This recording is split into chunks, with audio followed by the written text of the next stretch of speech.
बना जो रहे हौसला अंत तक तो कठिन कुछ नहीं आसमां को झुकाना। कहो बदलियों से इधर से न गुजरे हमें रास आए न रोना रुलाना।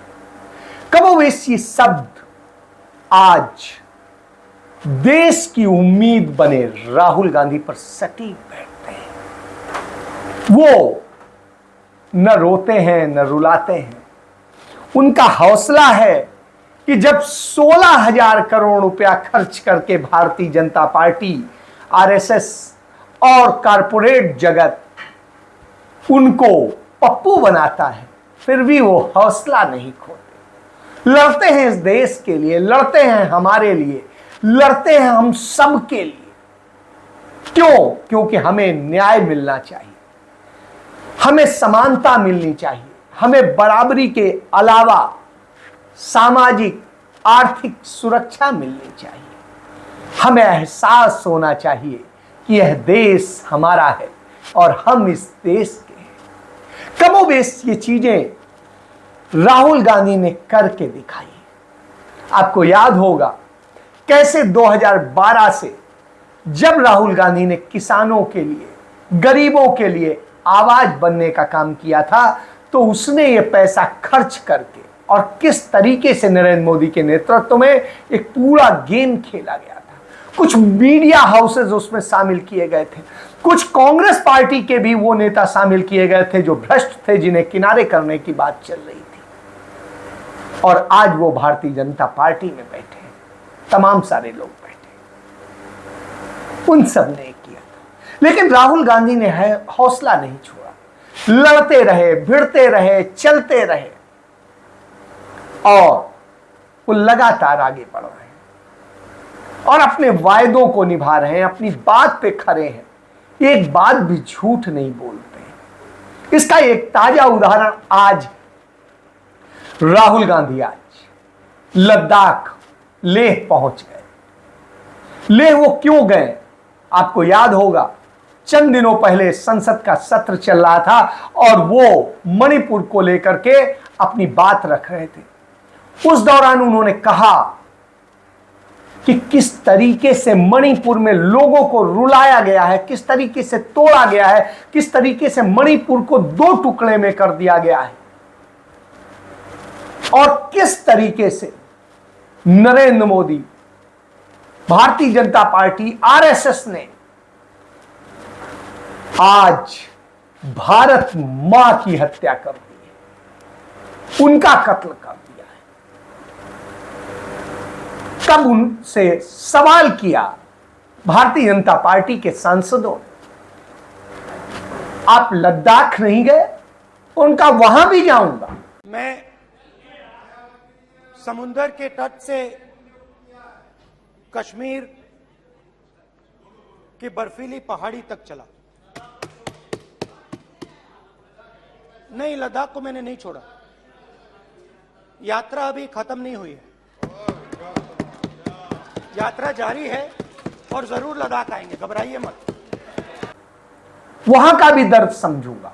और आज वो लद्दाख पहुंच गए, वहां का दर्द समझने, वहां के हालात समझने, जो चीन ने तमाम जमीनें हमारी कब्जा कर ली हैं उसकी असलियत जानने, किस तरीके से कैसे किया गया है और किस तरीके से इस देश को तोड़ा गया है, बांटा गया है, चीन के आगे सरेंडर कर दिया गया है, वो सारी चीजें देखने गए। और जब वो जा रहे थे तो एयरपोर्ट पर पत्रकारों ने उनसे पूछा, प्रथम प्रधानमंत्री नेहरू के नाम पर बना नेहरू म्यूजियम का नाम बदल दिया गया है, तो उन्होंने क्या कहा? नेहरू जी की पहचान उनके कर्म है, उनका नाम नहीं। नाम बदलने से नेहरू खत्म नहीं होते, उनकी पहचान उससे नहीं है, उनके कर्म से है। तो नेहरू नेहरू वो जीवित रहेंगे, चाहे वो इस दुनिया में हो या ना हो। नेहरू का काम बोलता है। आज हम आप मिल पा रहे हैं, कर पा रहे हैं तो नेहरू के कारण कर पा रहे हैं। हम पढ़ पाए तो नेहरू के कारण पढ़ पाए। हमारे तमाम सारे लोग जो आज दुनिया में नाम रोशन कर रहे हैं वो नेहरू के बनाए इंस्टीट्यूट से पढ़ करके वहां आज पहुंचे। आज जिन तमाम कंपनियों में तमाम प्रोडक्ट बन रहे हैं और उसका पूरा माहौल, उसके लिए सारी चीजें नेहरू ने तैयार की। इस देश में सुई नहीं बनती थी और इस देश में आज क्या ऐसा है जो नहीं बनता है, यह स्थिति है। वही दूसरी तरफ उस वक्त जब देश आजाद हुआ था तो अनाज की यह स्थिति थी कि अमेरिका से सड़ा अनाज हमारे यहां आता था जिससे हम रोटी खाते थे। लेकिन नेहरू ने हरित क्रांति से लेकर सब कुछ किया, दुग्ध क्रांति, हरित क्रांति और न जाने कितनी क्रांतियां करके इस देश को समृद्ध कर दिया, खाद्यान्न के भंडार भर दिए। लेकिन आज हालात ये हो गए हैं कि हमें रोटी खाने के लिए गेहूं भी रूस से खरीदने की नौबत आ गई। तमाम अनाज, तमाम दालें, तमाम तेल हमें रूस और दूसरे देशों से खरीदने की नौबत आ गई है। तो यह हालत है। और जब रूस से मैत्रीपूर्ण संबंध भारत से थे तो यही भाजपा के लोग कहते थे रूस से क्यों है, अमेरिका से क्यों नहीं है। तब उन्हें क्या बताएं कि हिंदुस्तान के अंदर बहुत सारे उद्यम रूस की मदद से ही लगे थे और आज की तरह बेचा नहीं गया था, कर्जदार नहीं बनाया गया था। चीन को हमने भारत नहीं सौंप दिया था, सरेंडर नहीं किया था। आज इसको लेकर के अरविंद केजरीवाल ने दिल्ली विधानसभा में बहुत बड़ी बात कही। अरविंद केजरीवाल ने कहा कि किस तरीके से नेहरू ने संसाधन न होते हुए भी, बहुत बुरी स्थितियां होते हुए भी 1962 में चीन के आगे सरेंडर नहीं किया, उससे मुंह तोड़ जवाब दिया, लड़ाई लड़ी। हार जीत अलग बात होती है। भारत वहां हारा नहीं, चीन अपनी सेनाएं पीछे करके चला गया, यह सत्य है। वहीं दूसरी तरफ जब 2020 में चीन के लोगों ने घुस के हमारे 20 सैनिकों को मार डाला, हमारे प्रधानमंत्री के मुंह से कोई आवाज नहीं निकली और उन्होंने देश से झूठ बोला। न वहां कोई हमारी सीमा में घुस आया है, न ही कोई घुसा हुआ है, न ही हमारी कोई पोस्ट किसी दूसरे के कब्जे में है। लद्दाख में हमारे 20 जाबाज शहीद हुए, लेकिन जिन्होंने भारत माता की तरफ आंख उठाकर देखा था, उन्हें वो सबक सिखा कर गए। न कोई घुसा है, न कोई घुस आया है। और जब वो लाशें लोगों के घर पहुंच रही थी तो आप समझिए, और उसी का फायदा चीन ने उठाया और उसने हमारे 2000 वर्ग किलोमीटर पे जो कब्जा कर लिया था वहां पर आज भी वो बैठा हुआ है और उससे भी आगे बढ़ने की कोशिश कर रहा है। उसने तमाम गांव बसा लिए। और जब राहुल गांधी कहते हैं कि चीन को जवाब देना चाहिए, उस स्थिति में भारत के विदेश मंत्री जयशंकर क्या कहते हैं? एस जयशंकर कहते हैं कि चीन बहुत बड़ी इकोनॉमी है, उससे हम कैसे लड़ सकते हैं। तो यही बात कोट करते हुए अरविंद केजरीवाल ने लानत दी कि एक वो प्रधानमंत्री था जो संसाधन न होते हुए भी लड़ रहा था, एक यह प्रधानमंत्री है जो कहता है हम विश्वगुरु हो गए, विश्व की ताकत बन गए, और आज चीन से बात करने में, लाल आंख दिखाने में डरता है। और जब प्रधानमंत्री नहीं था तब कहता था लाल आंख दिखानी चाहिए, अब लाल कारपेट बिछाता है, भोज कराता है, दर्जनों बार उनसे मिलता है, हाथ जोड़ के खड़ा हो जाता है। तो यह स्थिति, उनके साथ झूले झूलता है, इस स्थिति में लाके खड़ा कर दिया है। तो दोनों का अंतर यह है।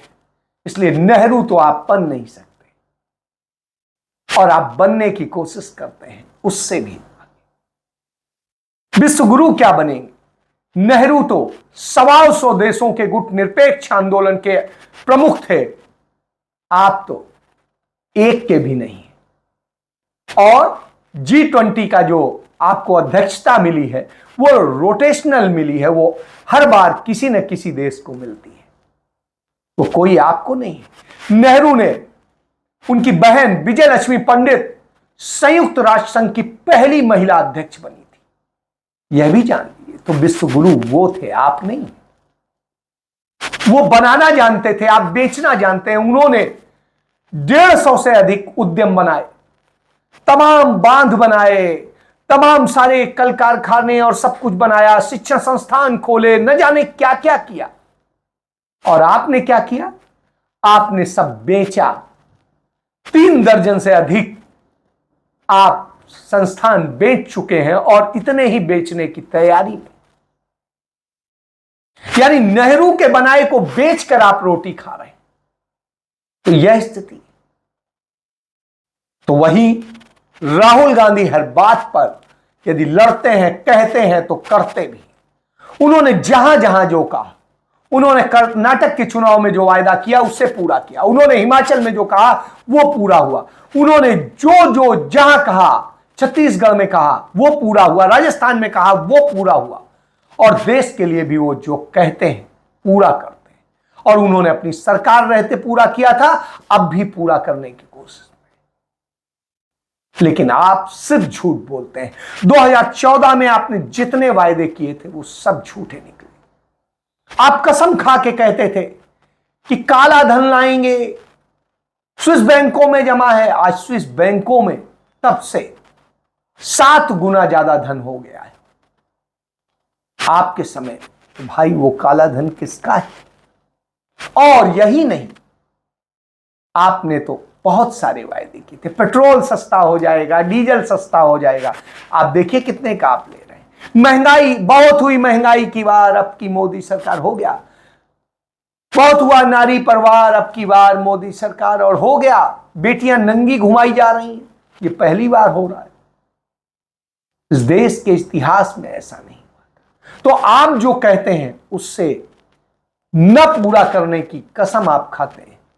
और राहुल गांधी जो कहते हैं वो करते हैं। वो मणिपुर भी गए, वो अब लद्दाख भी पहुंच गए और वो जहां जहां कहते हैं वहां जाते हैं। उन्होंने कहा तो उन्होंने कन्याकुमारी से कश्मीर तक पैदल यात्रा करके दिखा दिया कि हां उनमें क्षमता है। वो दुनिया में जहां जो कहते हैं वो करते हैं। वो किसानों के पास जाते हैं, उनके दर्द को समझते हैं। लेकिन आप नहीं समझ सकते। यही वजह है कि आज देश राहुल गांधी के नेतृत्व में इंडिया को स्वीकार रहा है। और गोदी मीडिया के एक सर्वे में, जो कि आपको ही ऊपर दिखाते हैं, उस सर्वे में स्पष्ट रूप से आ गया कि अब आपका और उनका लगभग बराबरी का है। आपको वो अभी भी ज्यादा दिखा रहे हैं, 2%। और 2% इंडिया गठबंधन को कब दिखा रहे हैं? लेकिन कम से कम यहां तक तो ले आए। वो कांग्रेस को बढ़ता हुआ दिखा रहे हैं और तमाम दलों को बढ़ता हुआ दिखा रहे हैं। तो जब इतना बढ़ता हुआ दिखा रहे हैं तो 60% वाले बढ़ने के बाद में 40 हो जाएंगे। और जो गठबंधन मिला करके 40% होते हैं वो 42 हो जाएंगे। बड़ी हंसी आती है, लेकिन चलिए उन्हीं की बात मान ले। तो इसका मतलब है ये गठबंधन अभी इतना बढ़ रहा है तो चुनाव आते आते कितना बढ़ जाएगा। तो इससे समझ में आता है। यही वजह है कि घबराए डरे हुए भारतीय जनता पार्टी और नरेंद्र मोदी ने छत्तीसगढ़ और मध्य प्रदेश के लिए अपने प्रत्याशी घोषित करने शुरू कर दिए कि खेल चलेगा, लेकिन वायदे पूरे नहीं होंगे। भ्रष्टाचार की बात की थी। सबसे ज्यादा भ्रष्टाचारी कहां है? भारतीय जनता पार्टी में। और भारतीय जनता पार्टी में नरेंद्र मोदी के लिए कहा जा सकता है भ्रष्टाचार से शुरू, भ्रष्टाचार पे खत्म। जब उन्होंने 2014 में अपनी चुनावी यात्रा शुरू की थी तो किससे शुरू की थी? अदानी के भ्रष्टाचार से बने उस विमान से। और जब उसका खर्चे की बात आई तो चुनाव आयोग में जो उन्होंने खर्चा पेश किया उसमें अदानी के विमान का जिक्र नहीं है कि उससे पैसा कैसे आया, क्योंकि वो पैसा काला धन आया था, उसमें लगा था, इसलिए नहीं है। इसके बाद आज भी जब आप प्रधानमंत्री बने तो अदानी को क्या क्या नहीं दिया ये मुझे बताने की जरूरत नहीं है। और वही नहीं, और न जाने कितने भ्रष्ट लोगों को आपने किया। और सारे भ्रष्ट जिनकी बात करते थे वो आज आपकी पार्टी के हैं। कोई मुख्यमंत्री है, कोई उप मुख्यमंत्री है, कोई कुछ है, कोई कुछ है, कोई मंत्री है, कोई क्या है। तो यह स्थिति है। आज भारतीय जनता पार्टी की शोभा वही लोग बढ़ा रहे हैं जिन्हें सबसे ज्यादा भ्रष्ट आप खुद कहते थे। यह सत्यता है। और राहुल गांधी कहते हैं तो उन्होंने भ्रष्टों को बाहर किया है, निकाला है, तमाम ताकीद दी है, उन्हें कमजोर किया है। यह अंतर है आप में और उसमें। इसीलिए वो जननायक है और आप, यह अंतर साफ आता है। तो उसकी कथनी करनी में अंतर नहीं है। आप जो कहते हैं वही होता नहीं या करते नहीं। जो भी समझिए, बेटियां लुट रही हैं, आपको फिक्र नहीं, आपको फिक्र हो भी नहीं सकती, क्योंकि आपके दिल में दर्द नहीं। और दर्द इसलिए नहीं क्योंकि आपने राष्ट्र के लिए कुछ नहीं किया है। देश को, गणराज्य को बनाने में आपका कोई योगदान नहीं, आपकी संस्था का योगदान नहीं, आपके मात्र संगठन का योगदान नहीं, लेकिन राहुल गांधी और उनके परिवार और पुरखों का सबका योगदान। यही वजह है कि अब जनता समझ गई। जय हिंद।